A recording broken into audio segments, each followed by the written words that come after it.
വന്നതിന്റെ കാര്യം അങ്ങോട്ട് പറയാ. സ്വാമി, ഞങ്ങൾക്ക് കുട്ടികളില്ല. കറക്റ്റ് സ്ഥലത്താ വന്നിരിക്കുന്നത്.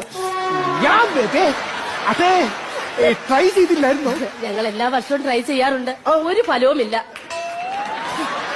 അകത്തിച്ചിന് വിഷമിരിപ്പുണ്ട്, എടുത്തങ്ങത്തൊന്ന് ചാകാവറാവി. അതൊക്കെ പോട്ടെ. ഭവതി എത്ര കുട്ടികൾ വേണമെന്നാണ് ഭവതിയുടെ ഒരു? എത്ര കുട്ടികളായാലും സന്തോഷം. ദൈവമേ, ഇപ്പോഴും ഉണ്ടോ ഇതുപോലുള്ള പെണ്ണുങ്ങളൊക്കെ? അപ്പൊ സ്വാമി ഉത്സാഹിച്ചാൽ നടക്കാത്തതൊന്നുമില്ല. ദൈവമേ, പിന്നെ എങ്ങനെയാണ് പറ സ്വാമിമാരുടെ പിടുത്തം വിട്ടു പോകുന്നത്?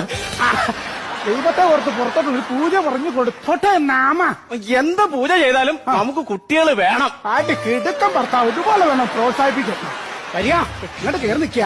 കാര്യം നമ്മുടെ പൂജാവിധികൾ നമ്മുടെ പൂജ നടത്തിയിട്ട് പോകാൻ പറ്റുള്ളൂ. നമ്മുടെ പൂജ എന്ന് പറയുന്നത് വീട്ടിലാരൊക്കെ ഉണ്ട്? എല്ലാവരും സുഖമായിരിക്കണം. അപ്പൊ നമ്മളെ ഇടയ്ക്കിടയ്ക്ക് നമ്മുടെ ഈ പൂജാവിധിയൊക്കെ വരണം.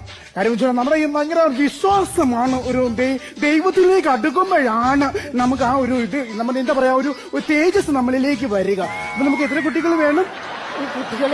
ഒരു കുഴപ്പമില്ല. അപ്പൊ ഇടയ്ക്കിടയ്ക്കൊക്കെ ഇതിലേക്ക് വരുമ്പോൾ 2 ദിവസമൊക്കെ ഇവിടെ നിൽക്കണം. അപ്പൊ ഈ പൂജയും കാര്യങ്ങളൊക്കെ കഴിയുമ്പോൾ നമുക്ക് ഒരുപാട് വീട് നിറയെ കുട്ടികൾ വേണമെന്നല്ലേ പറഞ്ഞത്? കുട്ടികളോ? ഞാൻ സ്കൂളിൽ കുട്ടികളില്ലെന്നാ പറഞ്ഞത്. സ്കൂളിൽ പിള്ളേരില്ലെന്ന് പറഞ്ഞോണ്ട് ഇങ്ങോട്ട് കയറി വരാം. ഞാനെന്നോ ഡേക്കാർ നടത്തുകയാണോ? അതുകൊള്ളോ കാര്യം ചെയ്യും. അന്നത്തെ എനിക്ക് പൂജയൊക്കെ ഒന്ന് കഴിക്കാറ്റ് പോയാലോ? സ്വാമി എന്താ ഉദ്ദേശം?